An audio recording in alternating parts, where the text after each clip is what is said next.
Such a great question. How do you know when you're fully awakened, when you come to be in the moment? Well, it's a tricky question because, of course, when we look, we can see that we are here in the moment. And when that's here, that seems like what it's about. But like myself, before that actually occurred, I knew. Somebody had said in a book that I had read that said, okay, the experiment is over, wake up. And so I said to myself, all right then, the experiment is over, wake up. And I looked and I realized, nope. So it seems like the person themselves does know. When it did occur, there's no doubt. There's no doubt about it. It's like everything comes in to be known at the same moment.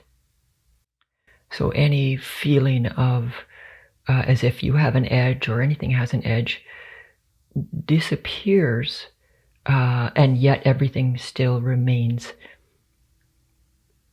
appearing the same way. But the felt sense and the way that it's being received by you is quite different, very different. So, that comes around to looking at doubt as being a very wonderful exploration for anyone in their looking for, what is the awakenedness and how can you tell when it's happened. When there is no doubt at all that it's happened, it's happened. The other part that was my natural response, it might not be everybody's, but it's something that I do actually invite people if they've found themselves in the awakenedness. It doesn't hurt anything to see if you can lose it. See if you can become unawake somehow, some way. Try it out, try this, try that. See different ways of how it seemed to be that you lost it before, and apply them, play with it. Instead of attempting to keep it, instead of attempting to stay with awareness, because awareness is already here. So any attempt to grab a hold of it, actually the grabbing becomes first instead of the actual reality of the stateless state. That's why they call it the stateless state of being, because there's no state of you being greater or less than anything at all, including sound, thought, all of it. Often I can see when I'm working with someone, when they've come through to full awareness, because their edges actually seem to disappear. It's felt. It's like there's no, we're together. And usually the person feels it as well. And then sometimes they're afraid to talk or do anything, as if they're going to wreck it. Gently invite that it includes sound. It's okay to, even though, of course, there is often the felt sense to just simply feel and experience the open, vast silence exactly as it is, and to steep in that, to fall open to that. So sometimes people believe in an idea of awakenedness. And even in that, there is a sincerity. So it's very tricky to, the whole thing's tricky. You might hear me say that word because it's already so here. And yet the way we've been taught to look at what is happening in the collective humanness, for the most part, has been to attach to what the appearances of what shows up as our world. So I've heard it many times with people who are in the awakened state that doubt has disappeared. Usually people feel it as well around them. They know that the person is speaking the truth. And on the other hand too, there's sometimes people who are very, very evolved, but not quite at one with what is, but know enough about it. And sometimes those people come to spend time with me and see where it is that they're connecting or attached to the idea of being awake compared to being awake. You're asking, is there one thing that supports awakening the most? So you see, that is an interesting question because it seems to invite a doing. So if there's one thing that I like to invite people to, is to try to leave the moment. Try leaving it. See if you can get yourself out of the moment. See if you can go to what looks like a past or an idea of the past. See if you can go to the future. Really, really try hard. The harder you try, the more present you will be. You will find that you can't. Yes, you can be aware that you go into stories, but you're still aware of going into stories if it's a past or something about the future. But when you look and look right here, right? It's my first book. It's called Right Here, Right Now. And that's why I called it that, because it's something that people can say to themselves. Okay, right here, right now, what's happening? And open to their direct experience inside as well as out. Because often what the transfixation with what appears as the outside world is because the attention is out there in the mix, following whatever the person is seeing, including thoughts coming and going, instead of actually feeling gravity hold the body. As soon as a person is feeling, actually experiencing, not thinking about it, but actually feeling that gravity's right here, that there's a felt sense of a pressure of a body that's right here, being held like this. Letting awareness fall into your feet. As soon as you're with your feet, you're being present. The more you're being present to the truth in its simplicity, the more awareness will lean that way. And so you're leaning into the larger aspect. What I don't like to call it large, because then it means that the humanness or the way that we're transfixed, people tend to be transfixed with the outer world as if that's little. It's not, because it's collective. It's huge. But it looks small when we're talking about just our way of it, our own experiencing of that. So size isn't really relative, because it's all one big whole with wholeness, WHOLE, with the energetic play of the appearances, the blue background, our skin, the way the breath feels. These are energetic movements within the whole, within a backdrop that isn't a backdrop of the nothingness. Photo booth is not online, so it ought to be okay. I think that's exactly the issue with Zoom, as well as not picking up the high points and low points like in the toning. What can a person do? How to respond to anxiety or panic energies. First off, to recognize that they are energies. And yes, absolutely, there is something you can do, and it's quite different. These energies, I have found in my own experience, are not ones to kind of open to and explore energetically in the felt sense. Not right away. Simply because when I have done that, then that just makes my heart beat faster and everything, right? When there's panic or anxiety alive, that means adrenaline is also running. So if we open to that, then there'll be more adrenaline. It's the fight or flight aspect of the nervous system that is getting ready to run, hence anxiety or panic, right? And these are useful energies when there's a fire or You see somebody that needs your help immediately, it'll turn on and get you there. But our survival mechanism seems to be triggered by fears, emotional fears, or all sorts of stuff, even with so many people being more and more empathetic, able to feel each other. There's a collective anxiety that one person can be feeling it, and it kind of opens that channel of energy, especially if a person is just in the proximity. So what I like to invite people to do, first off, if you know that it is anxiety, if you can diagnose yourself and say, I feel anxious, or I feel panic, there's panic, I feel panicky, it's to stop and breathe to the lower belly first. Inhale.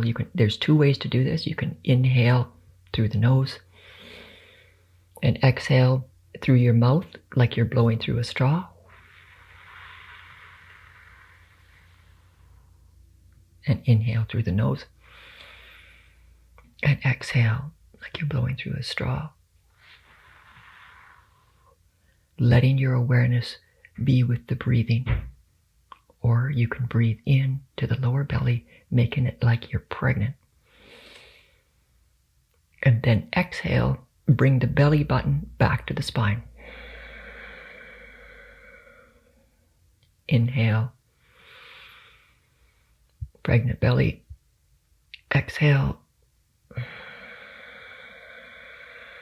pull the belly button back to the spine, squeeze all the air out. Inhale, fill the belly, and exhale. Bring the belly button back to the spine. I add them in here because when a person is feeling anxiety, it's hard to remember this, what to do. I know this from my own experience of panic and anxiety. So I add those so you can maybe remember my words and go along with what I said. You want to do that at least 6 pairs. 6 inhale, exhale. 1, inhale, exhale. 2, inhale, exhale. 3. And then that will ignite serotonin in your body.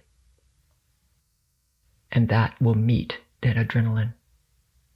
And then you can relax open more to what's actually occurring in the moment, what happened, triggered it alive, or simply just resting in the calm that the serotonin will ignite. So there's 2 parts to it. One is you're focused with your breathing. You're letting awareness rest with your breathing instead of whatever the panic is about. There's actually more than 2 things. There's 3, because you're also taking your attention off whatever the panic is. Because if you're listening to the panic, oh, there's panic, and then if you're trying to get rid of it, that's basic physics. Whatever we push against will push back. So it'll actually keep it there. The more you try to get away from it, the more it'll stay. And most people then try to divert themselves or drink or take drugs or something like this. But this serotonin is a natural chemical that we can access just like adrenaline. And it's kind of a nice thing to do anyway. If you want to just be serotonin and into calm and peacefulness and at ease with yourself. So did I answer that? There's the one is you're shifting attention away from what you're panicked about or feeling anxiety about by focusing on your breathing. You're no longer attempting to get rid of the panic or anxiety. And you're then consciously being present with yourself through being aware of your breathing, as well as creating serotonin to bring balance and harmony to your system. Religions are a construct right? We create containers as human beings. We create them consciously or unconsciously. Someone created these religions, some people, and they have been kept intact as a container. They are meant to support people to the awakeness of themselves. However, often people get kind of caught up with all the rules and imagine that following the rules, being a good person, that's what it's about, rather than actually applying, what all of these people, Muhammad and Jesus, and what their religions are originated from.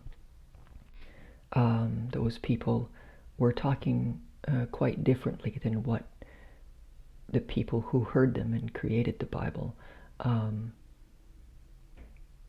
how they each understood it. Now, those are all helpful because they were helpful to the people who wrote the Bible, and they still create a nice container or platform for people to evolve themselves to a certain degree where they maybe need that platform. So it's not wrong. However, at some point, that will need to be let go of. It was even what Jesus said, everything needs to be let go of. Anything other than this relationship with the source itself. If there's any hanging on to anything that appears on the outside of oneself, like rules, we can, we're a natural moving energy. Putting a lid on it limits it and will make that lid show up more and more. So when people move to a more spiritual way of living, being spirit in body, that's so much more simple than rules and regulations.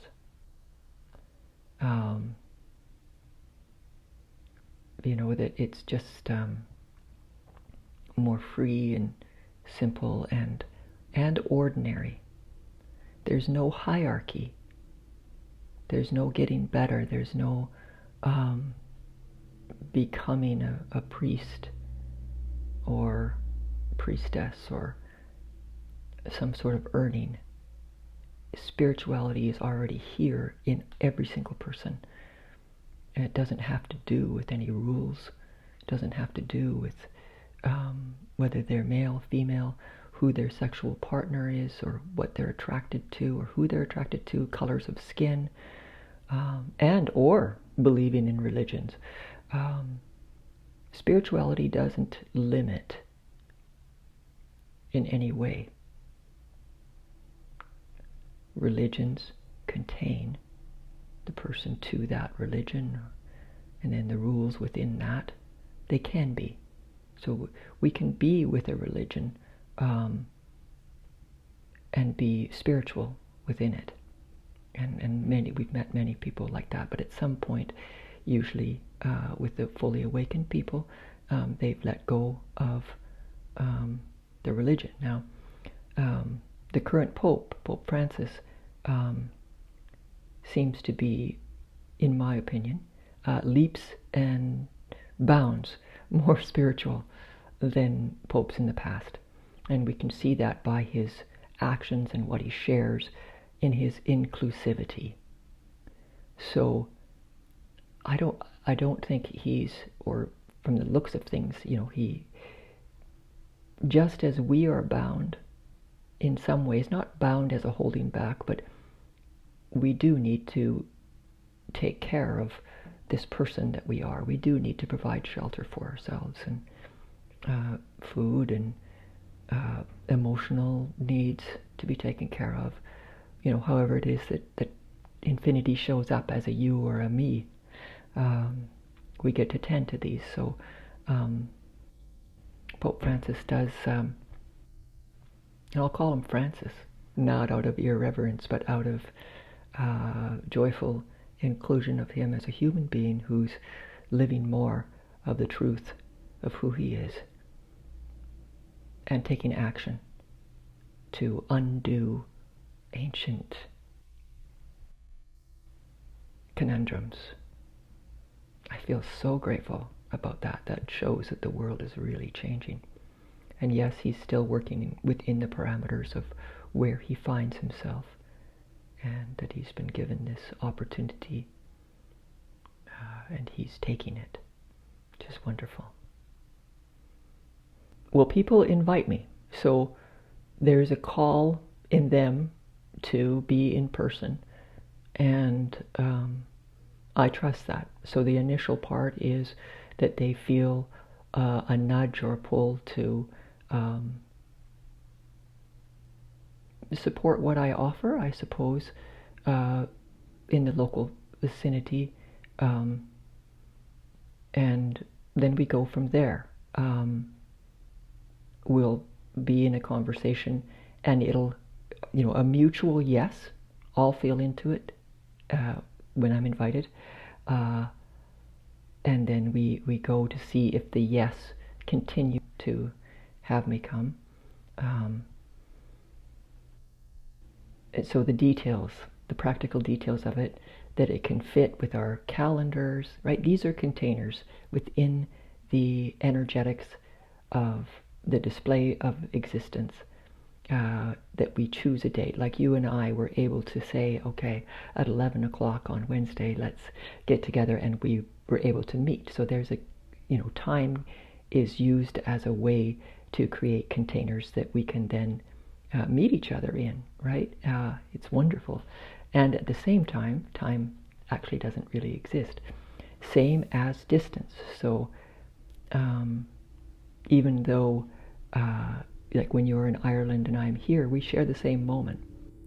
And then there's different things that happen when it's in person than through the Zoom platform, where I do offer groups, both individual sessions and couples sessions, and then the groups. It's not less than, it's just different. Just like listening to music on the radio, depending on where you are in the moment, can be full and amazing, even more full and amazing than seeing the band in person. And then another moment, seeing the band in person is like, wow, right? So it's relative to the person, to the moment. But yeah, different things can happen, and the person will know that, and then I respond to their yes with yes, because my purpose is to support people to live in the stateless state, because it's not harmful. A person in the stateless state can't actually harm anything, because it's so obvious. It's so obvious what wants to happen in each moment. I mean, you really are hearing what is, and finding your way with that. So the whole focus of the person changes from one of getting and doing to being and allowing, inviting, and inviting instead of doing. It's kinder on ourselves. It's less harmful on ourselves than pushing ourselves into things. So it starts right here. It starts right where you are. There's no need to push oneself anymore. Or as soon as that mechanism might turn on out of habit, it's seen and felt, and it's like, whoa, okay, not that. And then that leaves space for infinity to respond in a different way to each person. So the more people that are awakened, the better our world will be. And the more people who are awakened, the more people can awaken, because as each person is consciously with the moment, that enables every other person to be that much more close, because we're not separate. So as the veils fall away with each person, they fall away with every person. right? They fall away somewhat. It's still each person who finds their way to the fullness of the stateless state, because then it's theirs.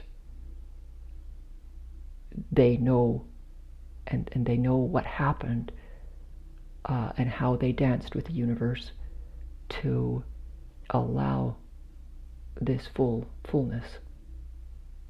They know from their own direct experience, and then that there becomes the truth for them. And then they're sharing that. It's already happened because we share the same moment. There's no separation. It's already shared in the actual reality of it. And then whatever their words are about it, when they're truthful with that, then they carry the energy of awareness. And so it goes. And so, it's like when you asked whether or not it would be okay to use satsang footage for supporting people to sleep and calm and peaceful,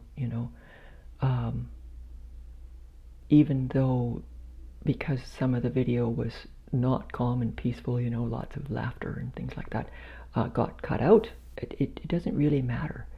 And even though people were saying they didn't understand what I was saying, even the intrigue of not understanding still supported them to listen. And that listening, no matter what, coming from here, coming from the awakenedness, it carries the awakenedness. I don't know, can you feel that as we're talking? Right? The initial container is its own sort of root. So even though it's shared later, in some of my video footage, you'll hear me even say within it, for those of you who may be hearing this 10 years from now, right, that what I'm sharing is applies to humanity, it applies to humans. In my finding, that's how I wrote right here, right now, meditations, is because I saw the commonality. There's quite a bit of a conversation going in the background. So yes, there is a difference because the initial container of the satsang is made up of the people in it. So the flavors of what gets touched upon or looked at or rises in the moment with the people, that will correspond, because the universe is so amazing. It knows who's going to hear the satsang someday, some way, somewhere. And like I said, what people look at is human stuff, and is universal as long as we're human in that way. So the people that are in the initial group, of course, will be the strongest draw to what energy rises in the moment and what there is to work with. And then, so those people will, there'll be a commonality, and usually whoever's in the group, like people say it often, that whoever it is that might be meeting with me, and we're looking at the energetic play of them personally, as in a one-on-one, but within the group, their question and the response or the answer will, people say, wow, that really helped me, right? Because there's a lot of questions that a person might not be with to ask, but yet when they hear this other one, and it often then sort of leads the next person into a bit different question, or into a place of even more openness where they can go for a deeper question. So the part about the Zoom satsang is that the energy comes to their home. So where you are right now and where I am right now is a container of satsang. So this flavor of satsang comes right into your home, and that can be true, right? Again, true in listening to recordings on the videos. Like somebody listening to this later can feel, if they can feel the satsang vibe, it comes into the whole space, not just them. So it can bring a sense of calm into the house, and going to someone's place instead of them coming to my place, that we would be including a lot of the energies that was in their home. So when we're there in person too, like if I'm in Ireland, right, what happens is I'm hearing more of the flavor of Ireland itself, and the ways that as a collective country energy is held. So I can kind of lean open to the Irishness, which then is even more closely relatable to the people who come to the satsang, who are living in Ireland, because it's right there with them, right? It's like that's what comes in to that Zoom meeting. But so that's why I like to travel, because I can be closer to what the people are actually hearing by being there, the direct experience that I can hear of the energetics of a country. What is the purpose of living a more spiritually inclined life, or becoming more spiritual? Well, that's a feeling of belonging first, because when one falls in with more and more with the spirit of who you are as a flavor of awareness, because we all are that. We all are a unique flavor of infinity at play. So the more we fall into the spirit of that, like the spirit is the igniting force that animates the energetics, that there's a person, that there's a particular voice, a way of thinking, a way of hearing these words. It's completely unique to the person, because it's made up of all the moments that they've experienced and understood. So of course they have all of that as the representation of this moment. It's not erased, because awareness was there right all the way and even beyond birth. So to fall in with the spirit of it is to also fall in more closely with the moment, and then towards the awakeness, but to also fall in more closely with yourself. And the more closely you are with yourself as this animated expression of infinity, which is the spirit of who you are,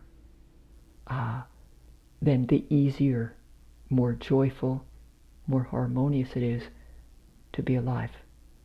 The more fulfilling. Totally.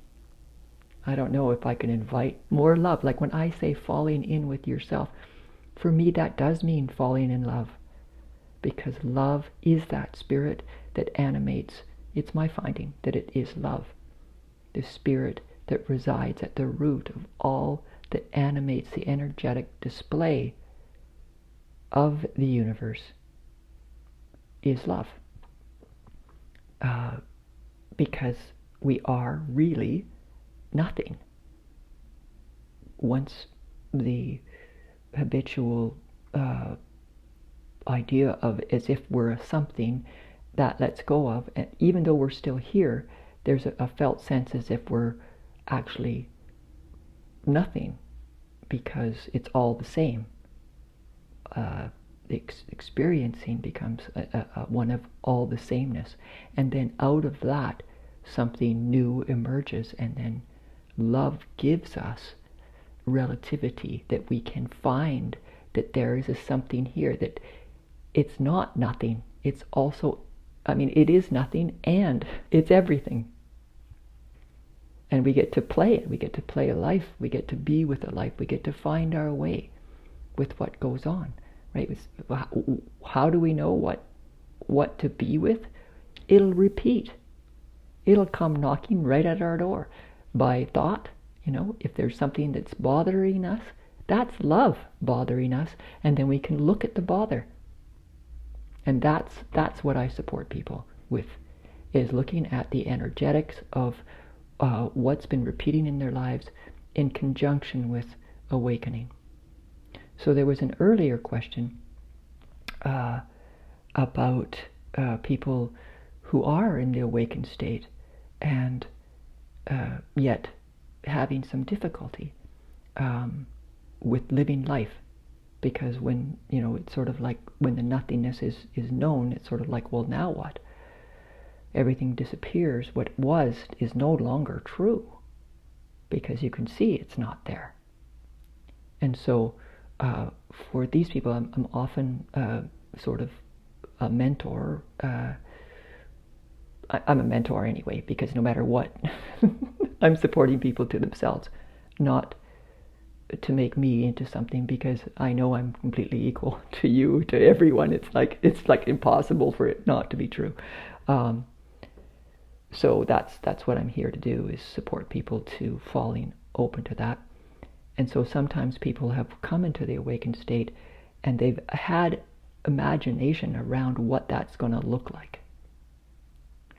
And there's no way around it, because until you experience it, you don't know what it looks like. But there's all these different ideas, subconscious ideas, conscious ideas, of what the awakened state looks like. And when I get there, then everything will be like this, and all of that stuff.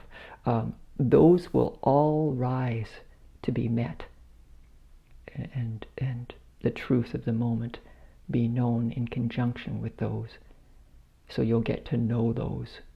And then the other part is, too, there is still a human being who's experienced whatever he or she has experienced, and the unfolding or the evolution of this lifetime, and all that gives us Mama Nature, giving us a life, a birth and a death, and the whole lifetime, what looks like a line, but really is the moment, all the way along from birth to death. There we're all given relative stuff to work with, to be with, so we know we're alive, and we know that we're participating by finding our way with it. That's what the game is, to find our way with. There's bills to pay. It's not the nothingness in nothing.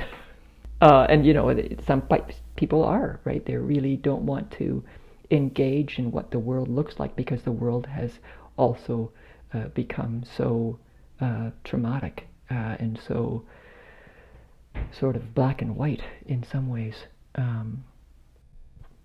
Not to say that black is bad and white is good. Both are good and both are bad, or whatever. It's just relative. How to stop overthinking?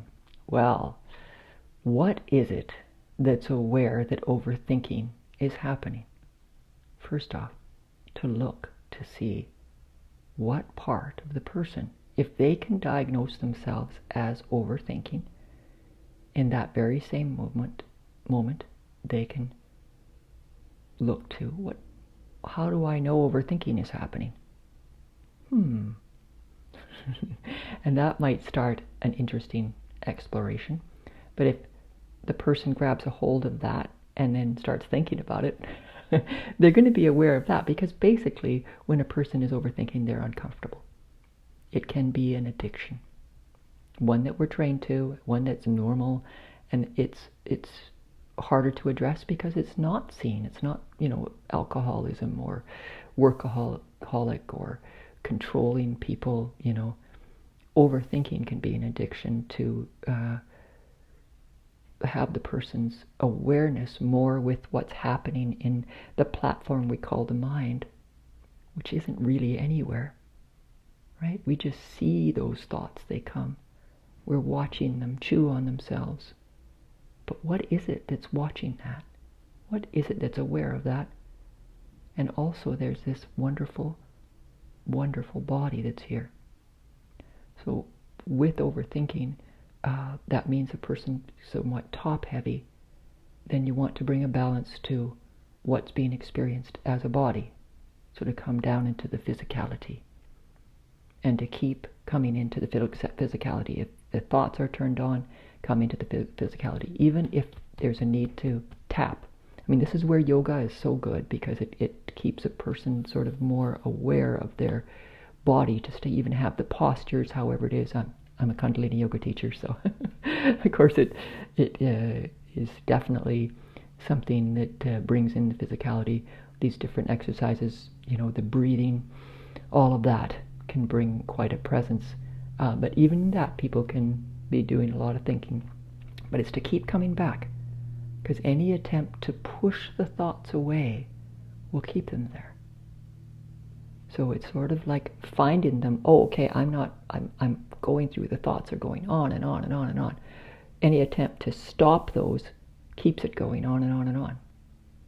But opening to it, remembering, okay, that's just a platform of where I'm aware that there are thoughts happening, and come into the body. Feel the breath go into the body. Feel gravity holding the body.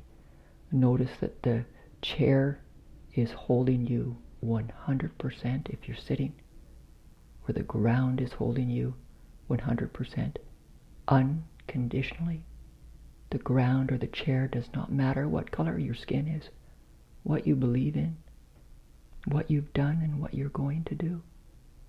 Doesn't matter, it's here 100% unconditionally to hold you. And even letting awareness fall open to that can support a steadying, because it is supportive. Because the reality is we're all moving energy, and there's nothing steady in that. That's why waking up is so worthwhile. Another reason is because you're not going to find any stability in the fabric of what appears here, because it's all moving energy.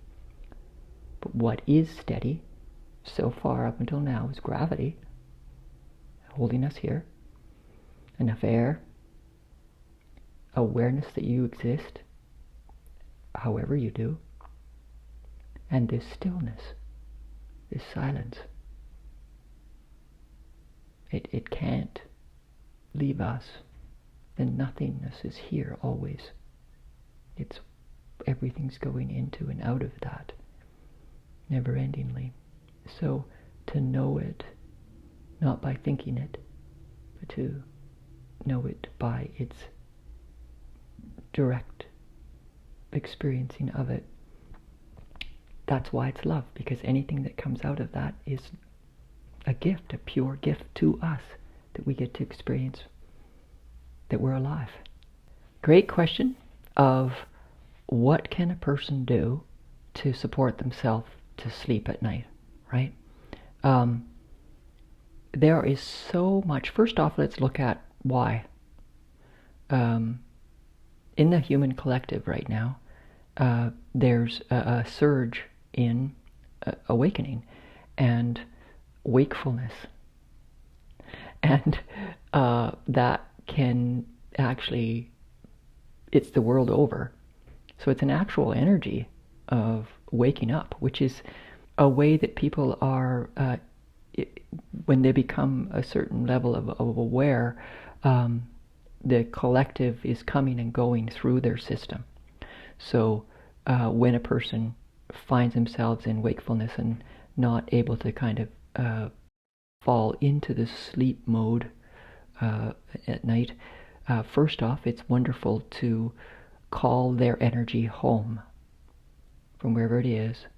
And your energy knows that it's your energy. It was given to you like the sound of your voice and the color of your eyes. So it knows you can just call your energy home. How to do that?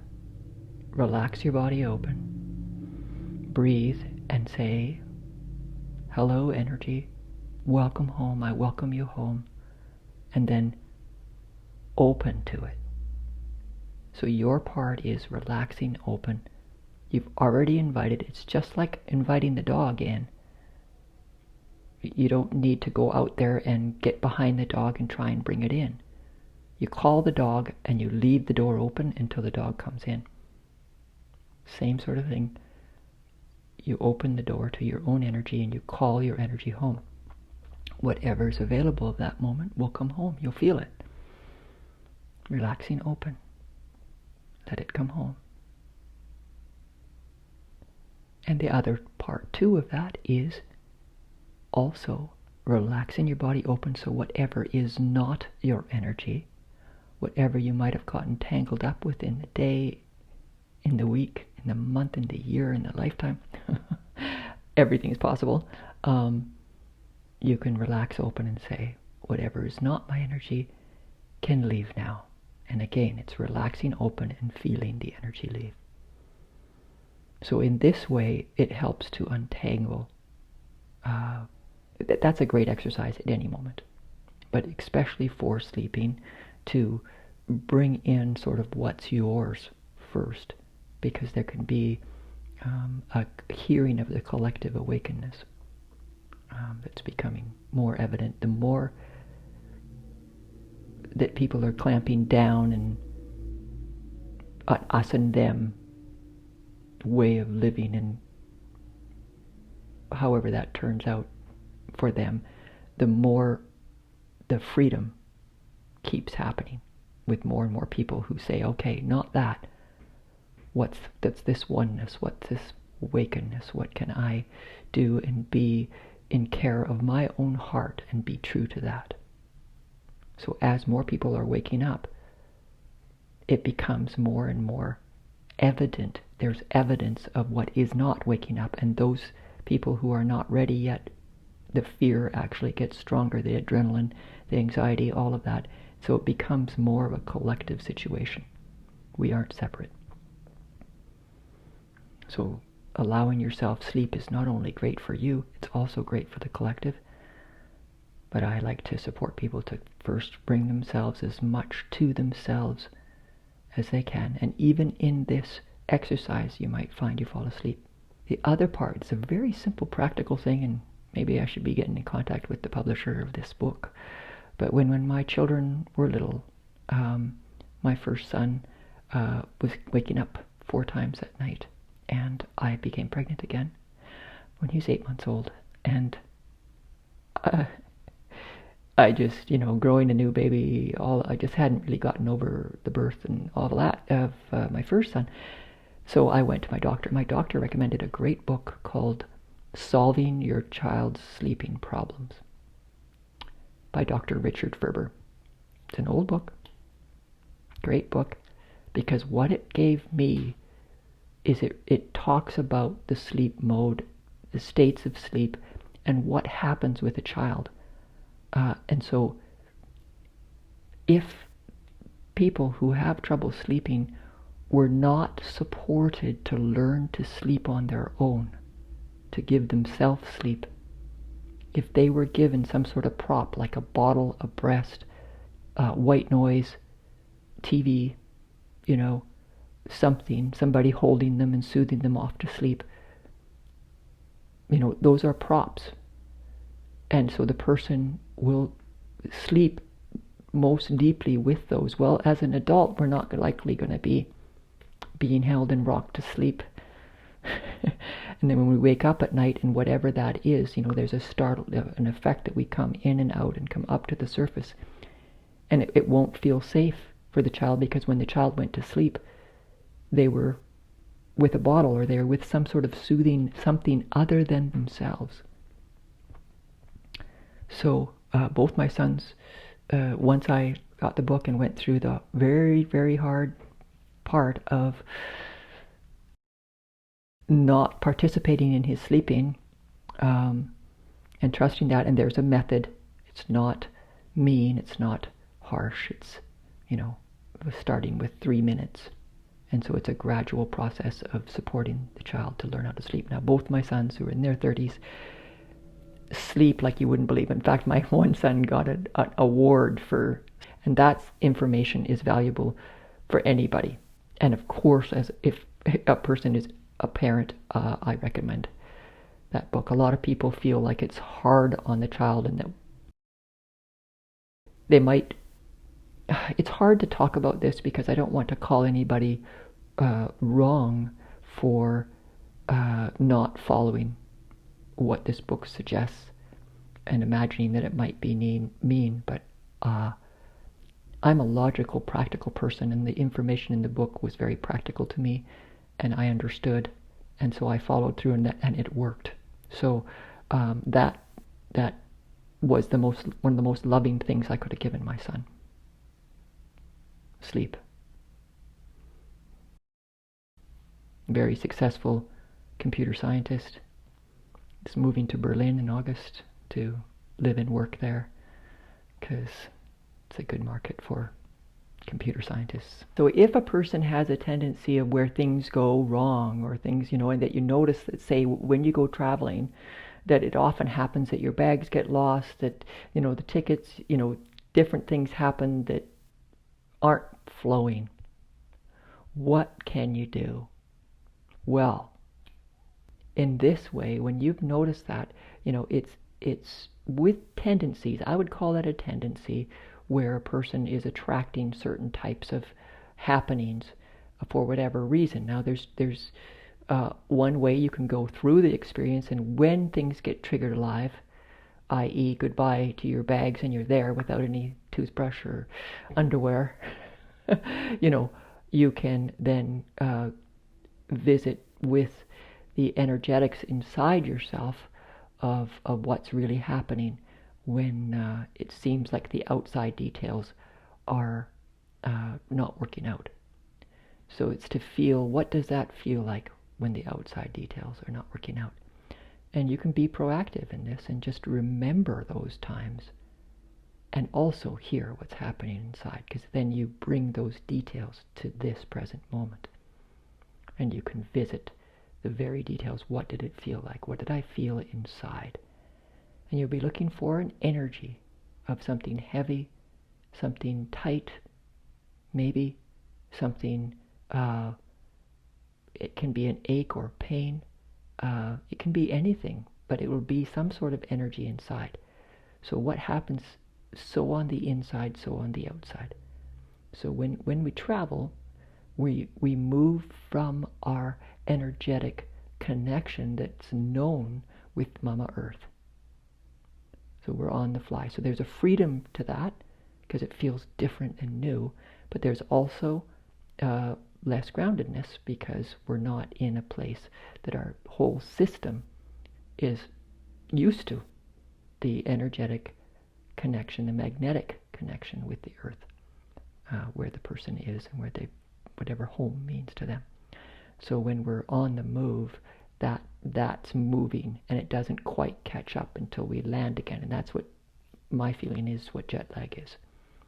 It's a meeting the ground newly, basically, in our magnetic relationship with the earth.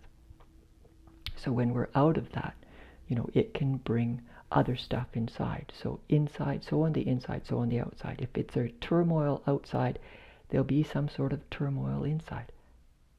So in the moment when something's happening, you can look to and purposely, consciously judge it. This is, and whatever the details are, you call it a mess, you call it a turmoil, you call it not right, whatever that is, you can call it out there. That's the energy to look for inside. Okay, where's the turmoil energy inside in that moment? So it's relaxing, open. It's not just finding where the energy is, but it's staying present, letting awareness float with that energy while you breathe. But once you're on the plane and you're, then that's a good time then to sit down with, okay, what happened there? Because the trigger, especially when it repeats, will be something that's available to you in your memory. And it's not going to the past. Instead, what you're doing is remembering what happened, and as soon as you do, you're bringing that to the present moment where you are. And your body will respond, maybe not as loudly, but in some similar way. And then you can open to the energy inside and let that speak to you. Find out what it's about. And it can be anything, and it's completely personal. There's no one answer. There only is the truth of what gets displayed inside, and you breathe, and you stay with it as long as you can feel energy in some way inside. Stay with it any little bit. Like sometimes people have said, oh, well, that's almost gone. Let's carry on to the next, and their mind wants to jump to the next thing. But almost isn't all of it. So you want to go right to the root until it's calm and empty. So that's not like you're going to the root, it's that you're standing by. Awareness is floating with whatever's going on until that energy itself finishes its expression toward you. Well, you just receive it There'll be all sorts of different information in that energy as it plays out. And I can't say what that is, but it's always an invitation from love when something repeats. So the other part that you can do prior to traveling, when you know you're going to travel, it's very wonderful. In my book right here, right now, Meditations, there's a invitation called Setting Your Field for Support.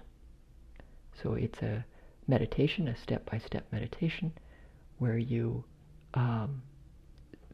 you set your field so that anything that comes in, whether it's somebody with the airline and they're just having a grumpy day, whatever that energy is, it doesn't come in and disturb your grumpy day kind of energy to come with it, or that you won't be so tainted by that, because as that energy comes into your field, you've already set your field to alchemize, to transform the energy so that by the time it comes into your system, into this place of oneness that's been given to you, it's already a supportive energy. So that way you don't need to spend energy trying to protect yourself, because that costs you. Instead, you do this meditation beforehand, it sets your field, and off you go. You can forget about it.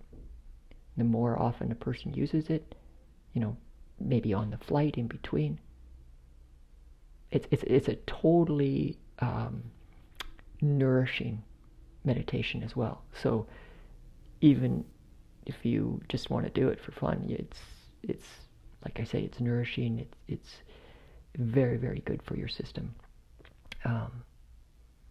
as you being part of existence. But it did come out of myself being a very open, energetically open, empathetic person. I can't close things out. I'm hearing all sorts of energies all the time.